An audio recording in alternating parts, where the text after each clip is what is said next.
하겠습니다.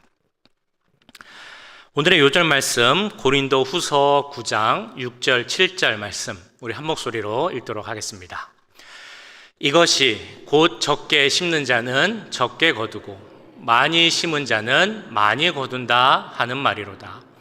각각 그 마음에 정한 대로 할 것이요 인색함으로나 억지로 하지 말지니 하나님은 즐겨내는 자를 사랑하시니라. 아멘. 자, 고린도후서 9장 말씀은 그 예루살렘 교회를 향한 그 연보라고 하죠. 구제 헌금에 대한 말씀입니다. 적게 심는 자는 적게 거두고 많이 심는 자는 많이 거둘 것이다. 이것은 우리 모두가 알고 있는 세상의 이치이지만 이것이 구제에 가는 것에도 적용된다라는 것이 오늘의 말씀이죠. 잠언 11장에 나오는 말씀과 같은 내용입니다. 흩어 구제하여도 더욱 부하게 되는 일이 있나니 과도히 아껴도 가난하게 될 뿐이니라. 구제를 좋아하는 자는 풍족하여질 것이요 남을 윤택하게 하는 자는 자기도 윤택해질 것이니라. 이 말씀대로 구제함에 있어서 열심히 있는 자는 그에 대한 보상을 하나님께서 주실 것이다 라는 말씀입니다. 근데 거기서 또 이어지는 말씀이 있죠. 그런데 중요한 것은 그 양이 아니다라는 것입니다. 얼마나 많이 했느냐 이것이 아니고 그것을 하는 사람의 마음에 달려있다. 인색하지 말고 즐겨내는 것을 하나님께서 기뻐하신다라고 말씀하셨습니다.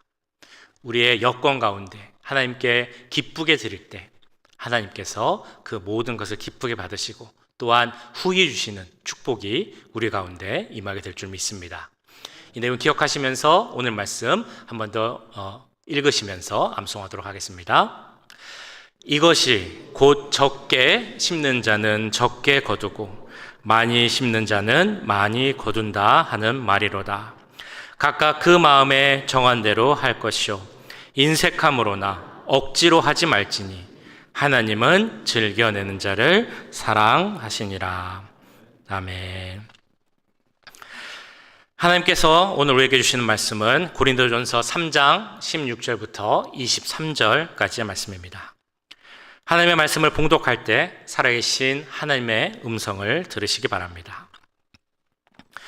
너희는 너희가 하나님의 성전인 것과 하나님의 성령이 너희 안에 계시는 것을 알지 못하느냐?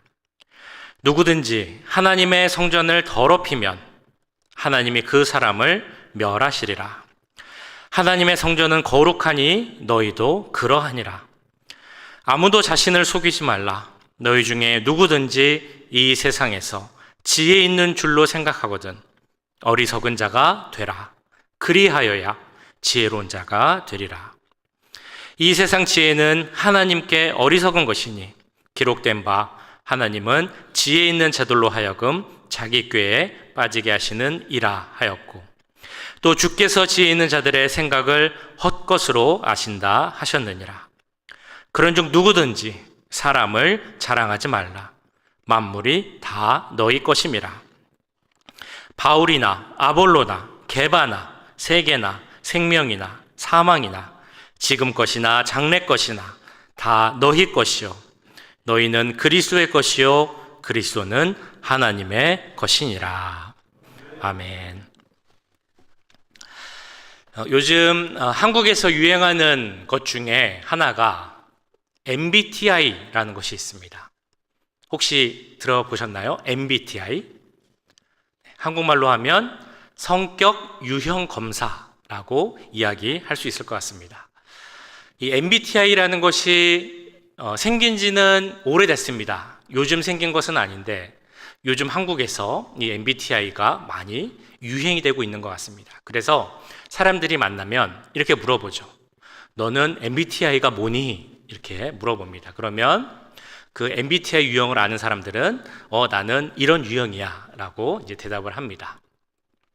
MBTI라는 것은 우리 그 성격의 유형들을 4가지 캐러고리로 나눕니다. 예를 들면 관계성에 대해서 어떤 특성을 갖고 있는지, 아니면 일을 준비할 때 어떻게 준비를 하는지, 그런 특성들을 4가지 카테고리로 나누고 각 카테고리당 2가지의 특성을 또 나눕니다.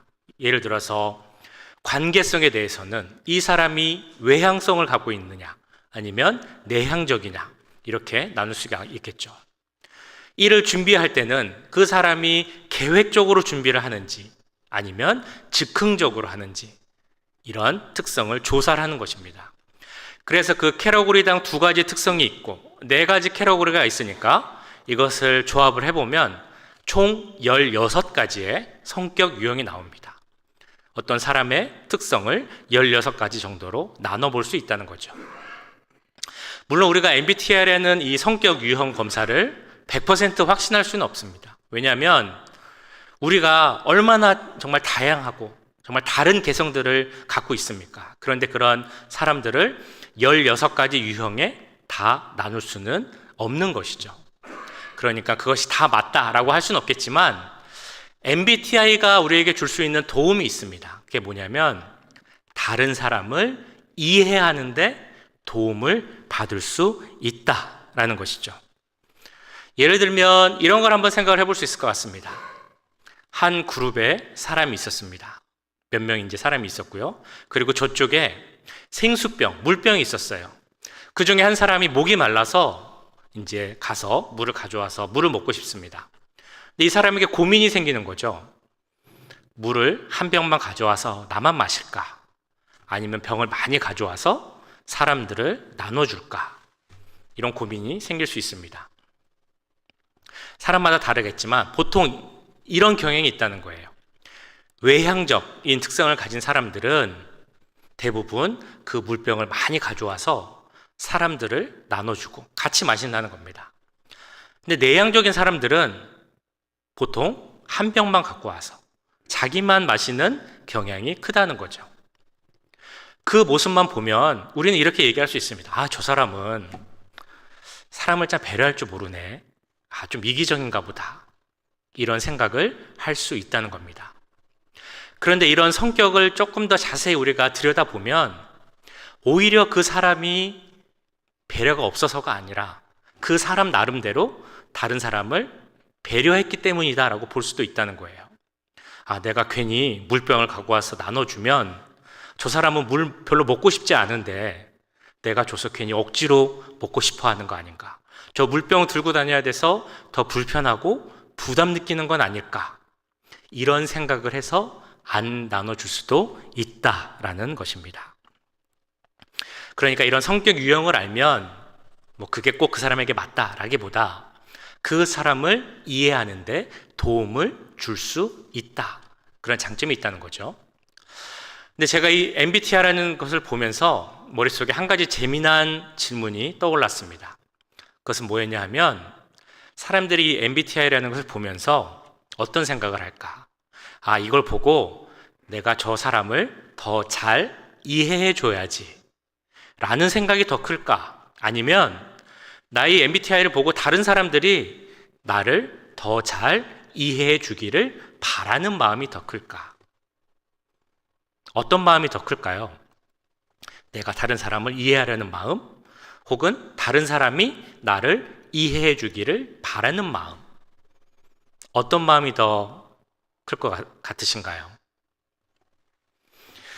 우리 오렌지 가나교회 성도라면 그 첫 번째, 다른 사람을 이해하고자 하는 마음이 더 크시겠지만 보통의 경우라면 아마 전자보다는 후자일 것입니다. 나를 더 이해해 주기를 바라는 마음이 더 크다는 거죠. 왜냐하면 우리 모두 마음 가운데 자기 중심적인 마음이 있기 때문입니다. 나를 사랑하는 마음이 있죠. 그래서 내가 더 인정받고 이해받고 사랑받기를 원하는 그 마음이 우리 가운데 있다는 것입니다. 나를 자랑하고 나를 높이려는 마음이 우리 모두에게 있죠. 그래서 이런 인간들이 모인 이 세상에서는 자기 중심적이고 자기 자랑, 그 경쟁이 아주 심합니다. 그래서 어떤 사람은 그에 대해서 이렇게 이야기했죠. 이 세상은 만인에 대한 투쟁 장소이다. 세상이 바로 그런 곳입니다. 자, 그런데 이 세상의 기준이 세상에만 있는가라고 보면 꼭 그렇지도 않다는 것입니다. 우리 교회 가운데도 같은 기준이, 모습이 있을 수 있다는 것이죠. 그리스도인들 가운데도 그런 모습이 있을 수 있다는 것입니다.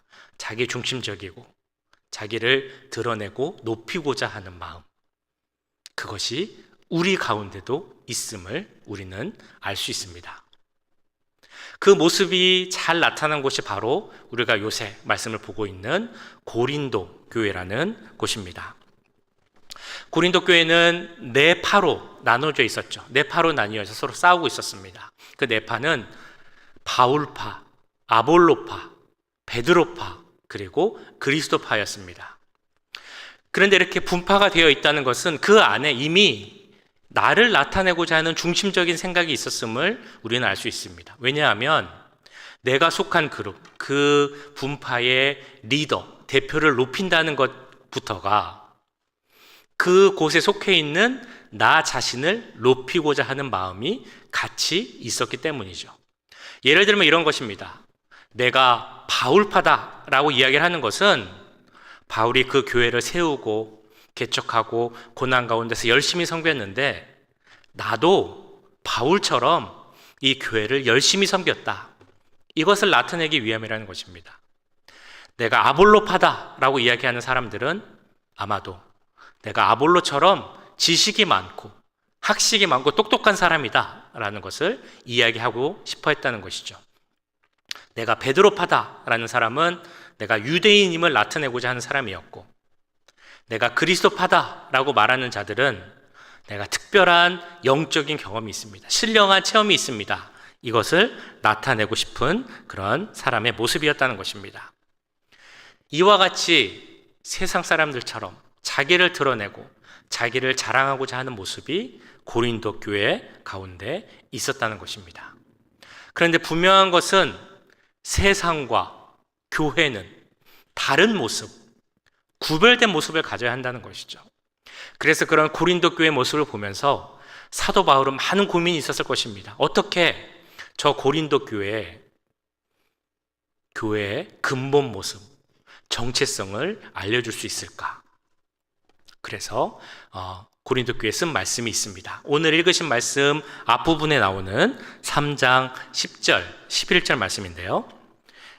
이런 말씀이 있습니다. 내게 주신 하나님의 은혜를 따라 내가 지혜로운 건축자와 같이 터를 닦아두매 다른 이가 그 위에 세우나 그러나 각각 어떻게 그 위에 세울까를 조심할지니라. 이 닦아둔 것 외에 능히 다른 터를 닦아둘 자가 없으니 이 터는 곧 예수 그리스도라. 사도 바울은 자신이 교회를 세울 때 어떻게 세웠는가를 설명하고 있죠. 지혜로운 건축자와 같이 세웠다라고 말하고 있습니다. 여기서 말씀하고 있는 지혜로운 건축자, 이것은 하나님으로부터 오는 지혜를 말하고 그것은 곧 예수 그리스도의 십자가 복음을 의미합니다. 다시 말해 내가 교회를 세울 때 세상의 방법이나 세상의 지혜를 사용하지 않았고 오직 하나님의 지혜, 십자가만을 사용하였다. 그 위에 세웠다라고 말하고 있는 것입니다. 그래서 이 모든 교회는 예수 그리스도라는 터 위에 세워졌고, 그래서 모든 교회의 머릿돌 되시는 분은 예수님밖에 없음을 선포하고 있는 것입니다. 자, 그런데 여기서 우리가 주목해야 할 말씀이 있습니다. 이어지는 말씀을 보시면 우리가 모든 교회가 예수 그리스도라는 터 위에 세워졌는데, 그런데 그 교회를 향한 하나님의 불의 시험이 있을 것이다 라고 사도 바울이 이야기를 하고 있는 것입니다. 12절, 13절 말씀이죠. 제가 읽어보겠습니다.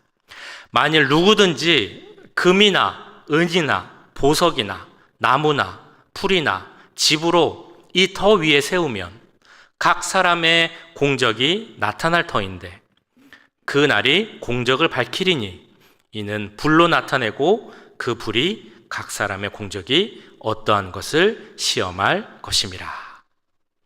이 말씀은 이런 뜻입니다. 모든 교회는 분명 예수 그리스도라는 터 위에 세워질 것인데 그 터 위에서 교회를 세워가는 재료는 다를 수 있다라는 것이죠.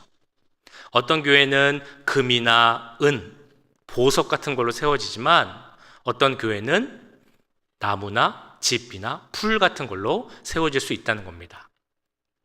근데 하나님께서 정하신 그 날, 심판의 날이죠. 그 심판의 날에 하나님께서 불로 그 교회를 시험하겠다라고 말씀하셨습니다.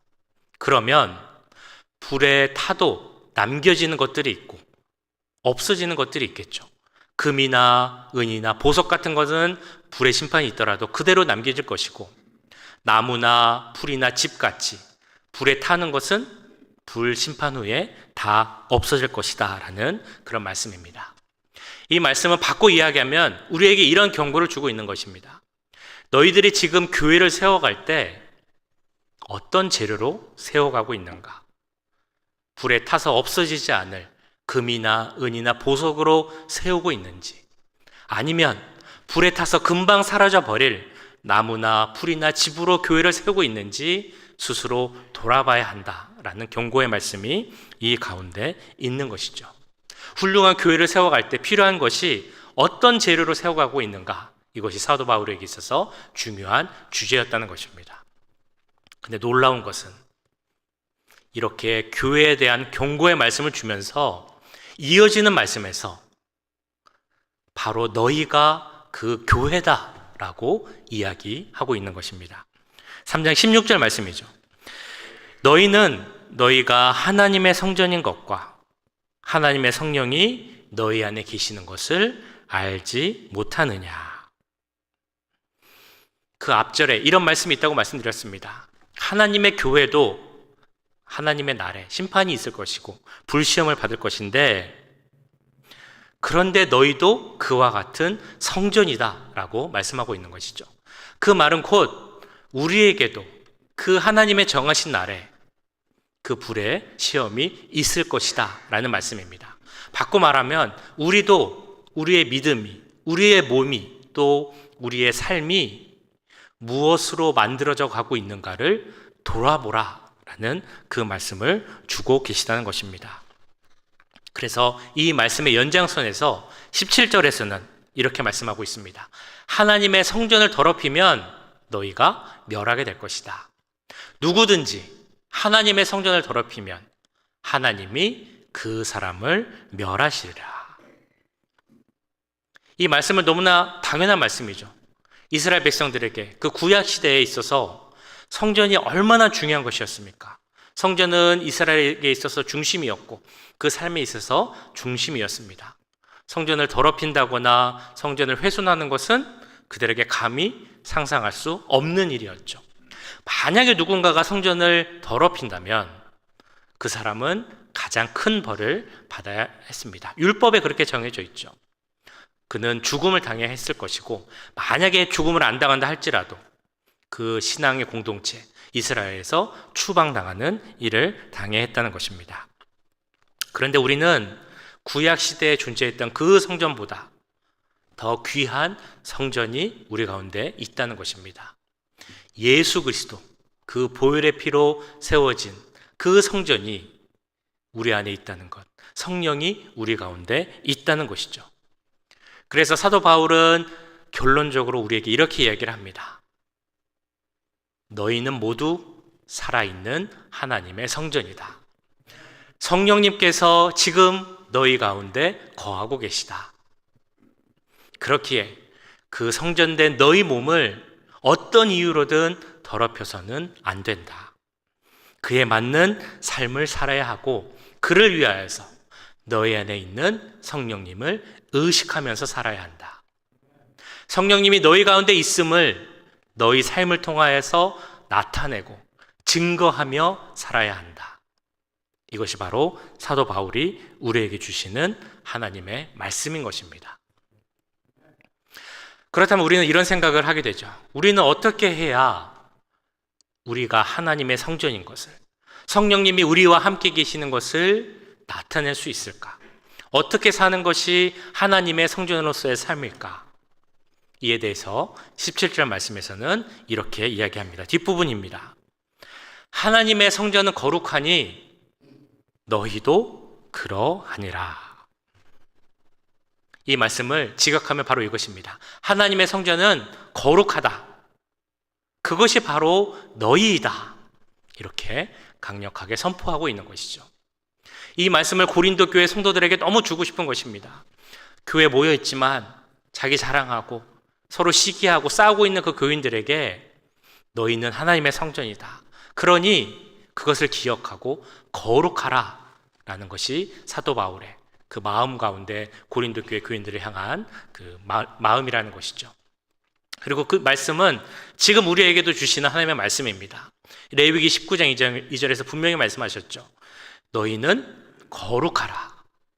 나 여호와 너희 하나님이 거룩함이니라. 그래서 우리는 그 말씀대로 거룩한 삶을 살아야 한다는 것입니다. 하나님은 우리가 거룩하기를 원하시고 우리가 주님 안에서 온전하기를 원하고 계시다는 것이죠. 그러면 우리는 어떻게 해야 거룩한 삶을 살 수 있을까요?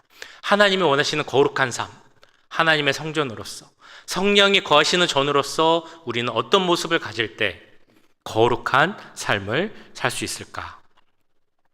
거룩한 삶을 살기 위해 필요한 것, 먼저는 하나님의 관점을 갖는 것.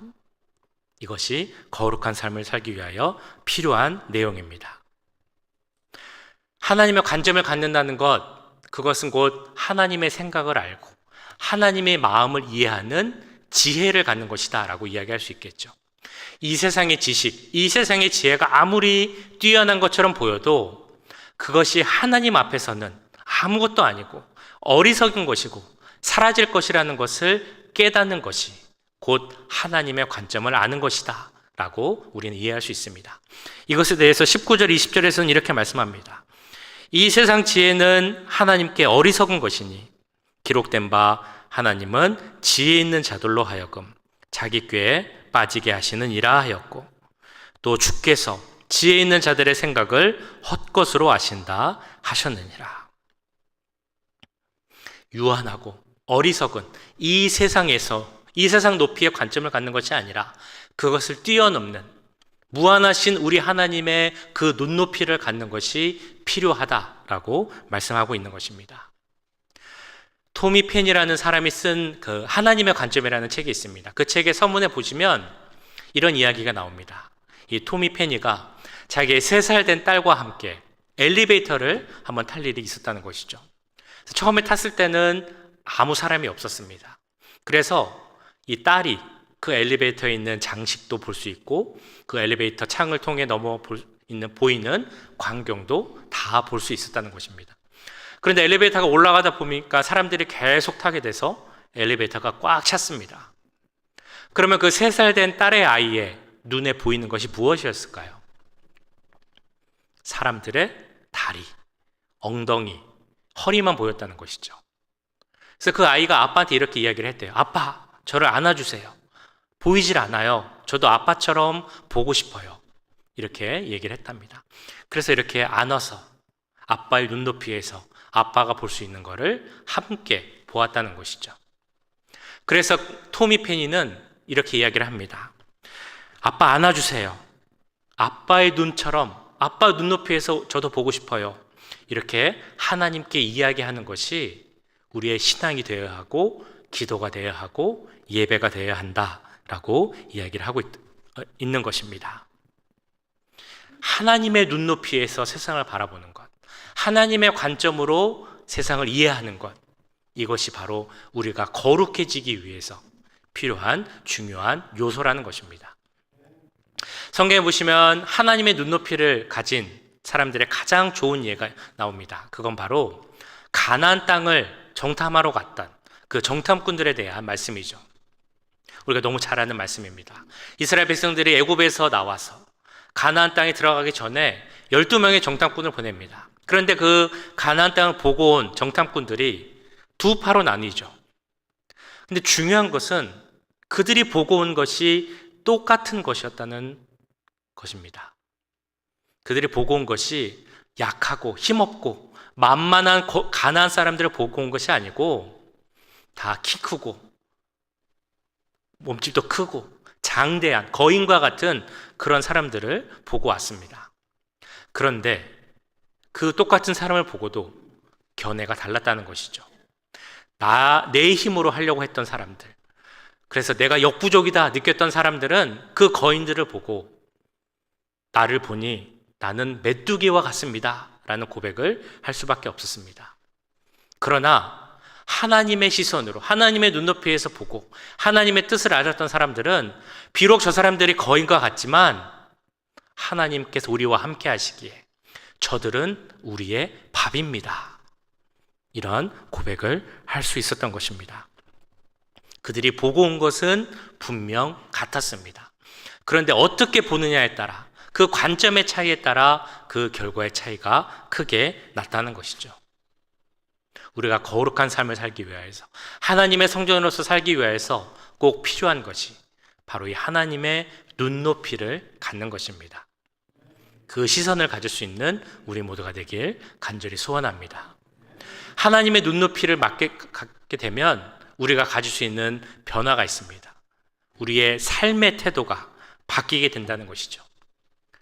세상의 길을, 방법을 따라가는 것이 아니고 예수 그리스도의 길을 가게 된다는 것입니다.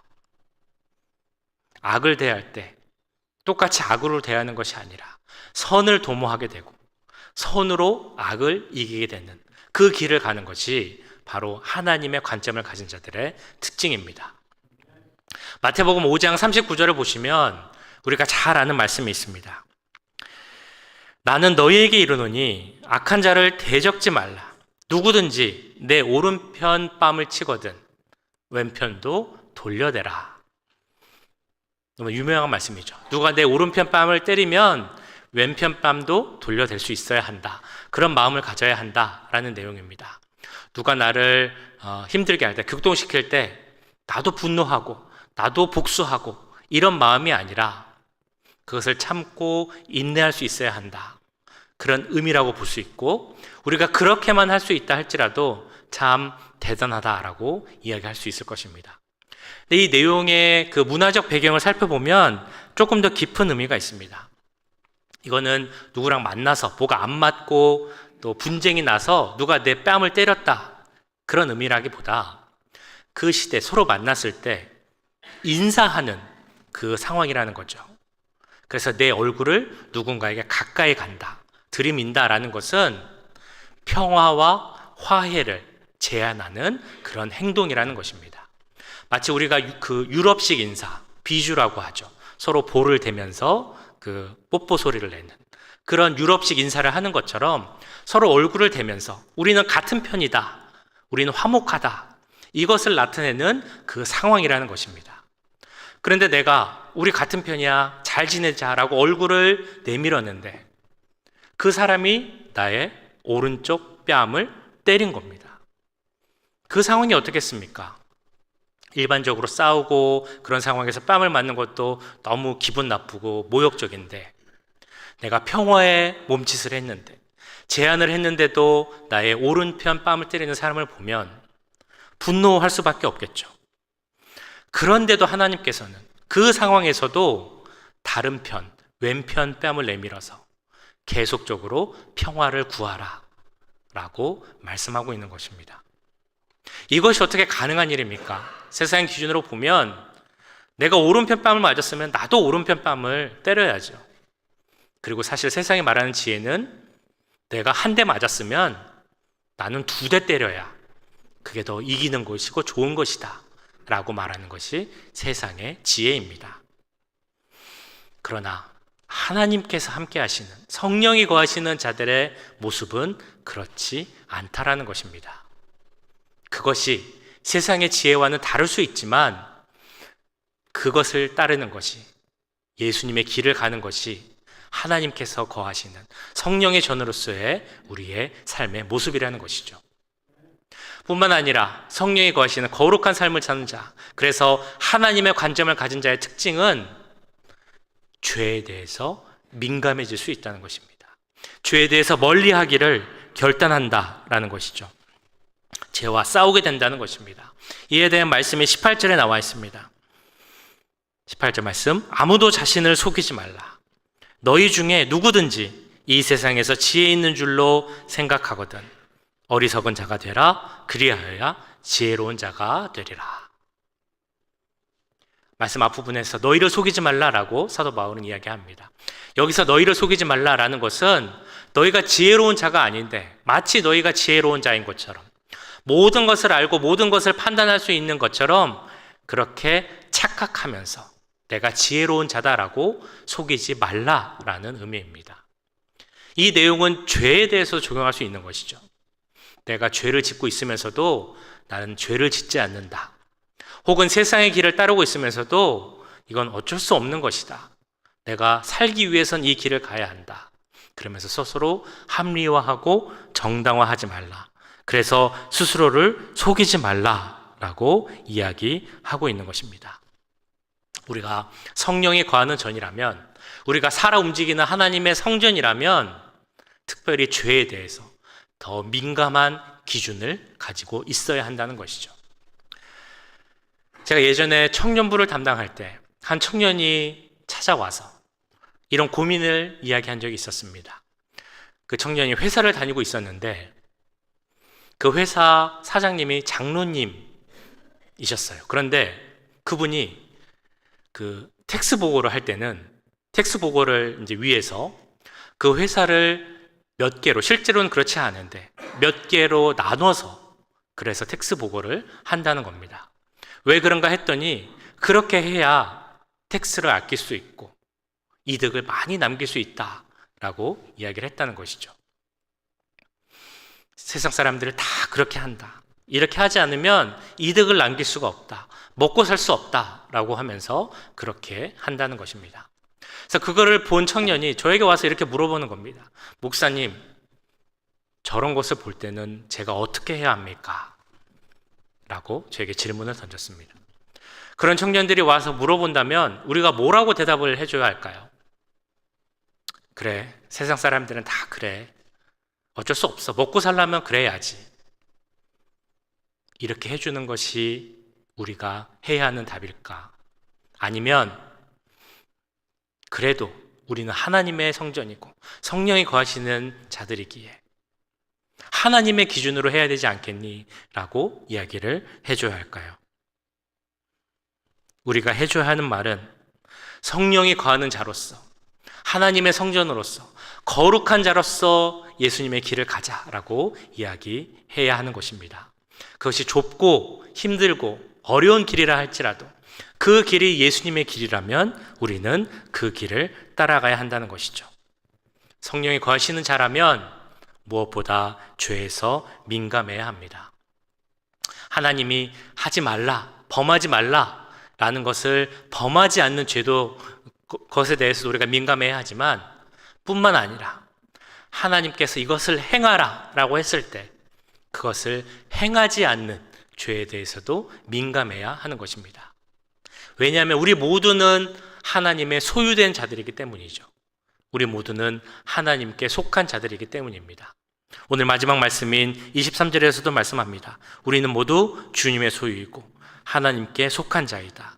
그렇다면 우리는 하나님께 속한 자로서 죄를 떠나서 거룩한 그 삶을 살아야 할 줄 믿습니다.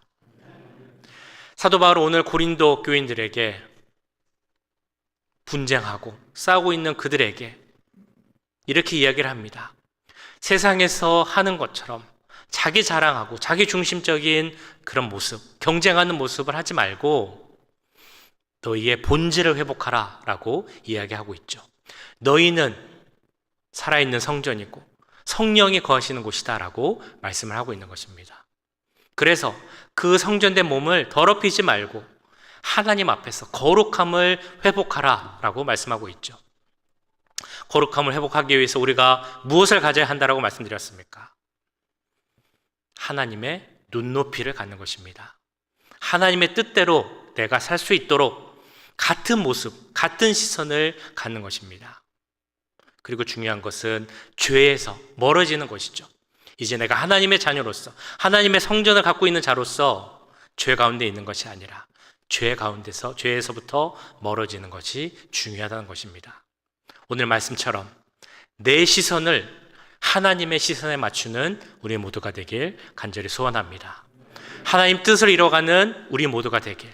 그래서 이제 또한 살아가는 한 주간의 이 삶에서도 하나님의 거룩한 성전이요 성령이 우리와 함께 하심을 나타낼 수 있는 우리 모두가 되기를 주님의 이름으로 간절히 축원합니다.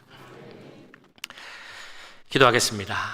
사랑해 주님, 오늘 고린도 전서 말씀을 통하여서 너희가 하나님의 성전이요 성령이 너희 가운데 계시다는 그 주님의 말씀을 듣고 기억하게 하심을 감사드립니다. 우리 가운데 그 말씀에 대한 깨달음이 있기 원합니다. 내가 하나님의 성전임을 깨닫게 하시고 우리 가운데 지금도 성령님이 함께 하심을 기억하고 의식하는 우리 모두가 될 수 있도록 주님 역사하여 주시옵소서. 한 주간의 삶이 그것을 기억하는 삶이 되기 원합니다. 성전대 우리의 몸을 더럽히는 것이 아니라 오히려 거룩함을 나타내고 예수 그리스도가 우리와 함께함을 나타낼 수 있는 귀한 삶이 될 수 있도록 주님 역사하여 주시옵소서. 죄에서 더 멀어지는 우리가 되게 하시고 하나님이 바라보는 그 시선으로 우리가 눈높이를 맞춰서 함께 하나님과 바라볼 수 있는 우리 모두가 될 수 있도록 주님 역사하여 주시옵소서. 모든 것 감사드리며 우리를 구원하신 예수님의 이름으로 기도하옵나이다. 아멘.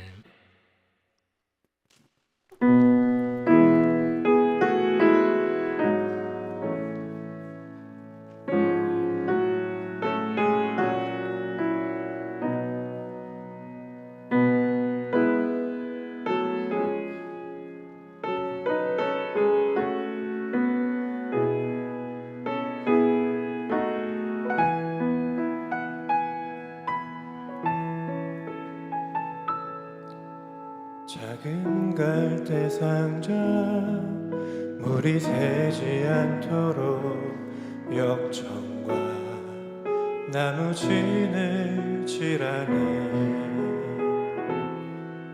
어떤 마음이었을까 그녀의 두 눈에 눈물이 흐르고 흘러 동그란 눈으로 엄마를 보고 있는 아이와 입을 맞추고 상자를 덮고 강가에 띄우며 간절히 기도했겠지. 정처 없이 강물에 흔들흔들 흘러내려가는 그 상자를 보며 눈을 감아도 보이는 아이와 눈을 맞추며 주저앉아 눈물을 흘렸겠지. 너의 삶의 참주인 너의 참 부모이신 하나님 그 손에 너의 삶을 맡긴다. 너의 삶의 참주인 너를 이끄시는 주 하나님 그 손에 너의 삶을 드린다.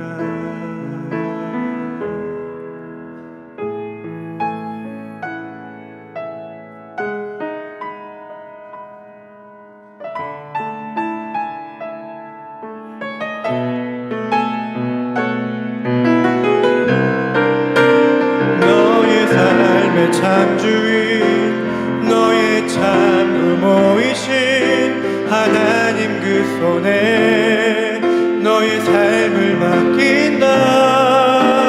너의 삶의 참주인 너를 이끄시는 주 하나님 그 손에 너의 삶을 드린다. 너의 삶의 참주인 너의 참 부모이신 하나님 그 손에 너의 삶을 맡긴다.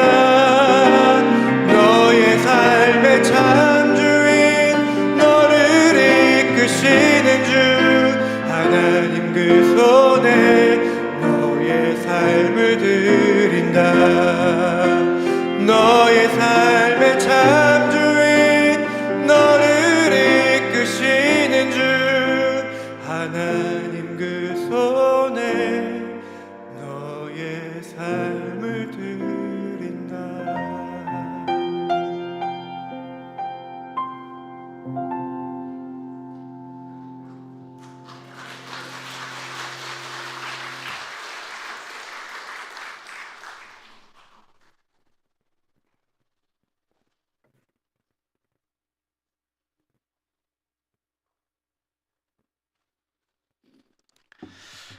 기도하겠습니다. 우리 예배를 기뻐 받으시는 하나님, 오늘도 우리를 주님 앞에 인도해 주심을 감사드립니다. 이 시간 하나님 은혜에 감사하며 예물을 드리오니 기뻐 받아 주시옵소서. 우리의 예물이 우리의 마음을 다하여 진실하게 드리는 예물 되게 하시고, 또한 기뻐하며 자원함으로 드릴 수 있는 예물 될 수 있도록 주님 함께하여 주시옵소서. 이 시간 꽃 헌금 드린 분들을 위하여 기도합니다. 전영명 집사님, 전명근 권사님, 그 가정을 위해 기도드립니다. 특별히 전영명 집사님 건강을 지켜 보호하여 주시옵소서. 아프고 약한 부분 주님이 아실 줄 믿사오니 주의 손으로 어루만져 주시고 치료의 강손을 비춰주셔서 회복케 하여 주시옵소서. 건강한 모습으로 우리가 함께 교회에서 예배드리고 찬양할 수 있도록 주님 은혜 내려 주시옵소서. 또 하나님을 예배하고 섬기기를 기뻐하는 우리 권사님에게도 함께 하시고 건강을 허락하셔서 그 삶 가운데 기쁨이 넘칠 수 있도록 주님 함께하여 주시옵소서. 자녀들에게도 함께 하시고 하나님의 길을 가는 귀한 자녀들 될 수 있도록 주님 역사하여 주시옵소서. 안문옥 장로님과 안정인 권사님을 위해 또한 기도드립니다. 안문옥 장로님 76세 생신을 맞아 주님 앞에 감사함으로 나아옵니다. 우리 장로님 함께 하시사 건강을 허락하시고 더 굳건한 믿음 가운데 설 수 있도록 역사하여 주시옵소서. 우리 권사님에게도 같은 은혜 허락하시고 또한 우리 자녀들에게도 함께하여 주시옵소서. 러빈리 목사님, 아일린 사모님, 러니와 코니, 제인과 앤디 가정 주님 기억하여 주시고 그 가정의 중심이 되어 주셔서 하나님 주시는 축복과 형통이 넘칠 수 있도록 주님 함께하여 주시옵소서. 그 손주들을 위해 또한 기도합니다. 일라이자와 조슈아, 노아와 캐리스, 켄지와 제크리를 기억하셔서 무엇보다 주님 주시는 비전 가운데 서는 자녀들 되게 하시고 그 자녀들의 삶 가운데 만남의 축복도 허락하여 주시옵소서. 모든 것 감사드리며 우리를 구원하신 예수님의 이름으로 기도하옵나이다. 아멘. 아멘. 우리 다 같이 일어나셔서 피난처 되시는 주 예수 찬양하겠습니다.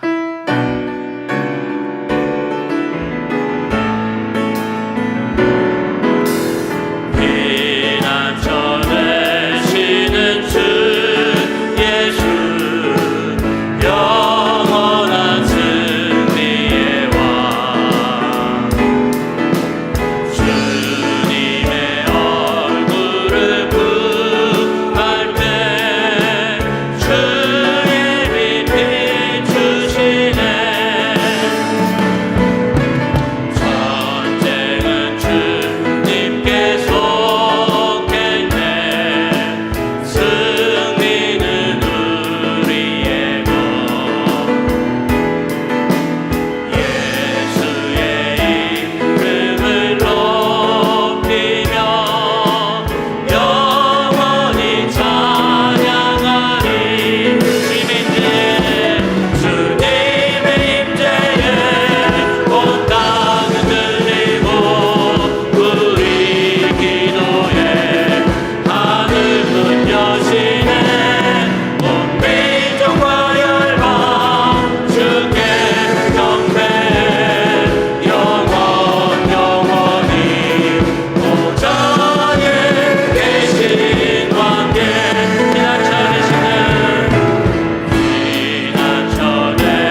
우리를 위해 이 땅에 오시고 십자가를 흘리신 그 보혈 앞에 부끄럽지 않는 삶을 살기 원합니다. 우리는 너무나 약하고 부족하지만 주님 함께하여 주시옵소서. 그 십자가 보혈의 능력 우리 가운데 거하게 하시고 우리 가운데 계신 성령님의 능력이 우리 가운데 넘치게 하셔서 우리의 삶이 더 이상 하나님 앞에 부끄러움 없는 삶이 되게 하시고 하나님을 선포하고 예수 그리스도를 증거하며 내 안에 계신 성령님을 나타낼 수 있는 귀한 삶 될 수 있도록 주님 역사하여 주시옵소서. 우리 가운데 아픔 가운데 슬픔 가운데 고통 가운데 있는 분들이 있습니다. 주님 기억하여 주시고 그 모든 것이 성령의 은혜 가운데 다 낫고 치유되고 회복될 수 있도록 주님 함께하여 주시옵소서. 특별히 사랑하는 가족을 보내고 아픔과 슬픔 가운데 있을 고 이민정 원사님의 유가족들 주님 기억하여 주시고 그 가족 가운데 혹시 아직 주님을 모르는 자들이 있다면 이 기회를 통하여서 예수님을 구주로 영접하고 주의 자녀로서 하나님의 자녀로서 살 수 있는 은혜를 허락하여 주시옵소서. 우리 어르신들을 위해 기도합니다. 주님 힘을 주시고 능력을 주셔서 아프지 않게 하시고 모든 것이 강건함 속에서 주님을 찬양하고 예배하는 그 즐거움 속에서 살 수 있는 우리 모든 어르신들 될 수 있도록 주님 역사하여 주시옵소서. 한 주간의 삶도 지켜해 주시고 그것이 가정이든 직장이든 어디든지 간에 하나님과 동행하며 하나님이 주시는 형통의 축복이 넘치는 귀한 한 주간의 삶이 될 수 있도록 주님 역사하여 주시옵소서. 지금은 우리 주 예수 그리스도의 은혜와 하나님 아버지의 무한하신 사랑하심과 성령 하나님의 감화감동 역사 교통하심이 성령이 거하시는 하나님의 살아있는 성전으로서 살기 원하는 거룩함 가운데 주님을 증거하며 살기 원하는 이 자리에 함께한 모든 주의 자녀들과 그 가정과 직장 우리 교회 위에 지금부터 영원까지 함께 하시길 간절히 축원하옵나이다. 아멘.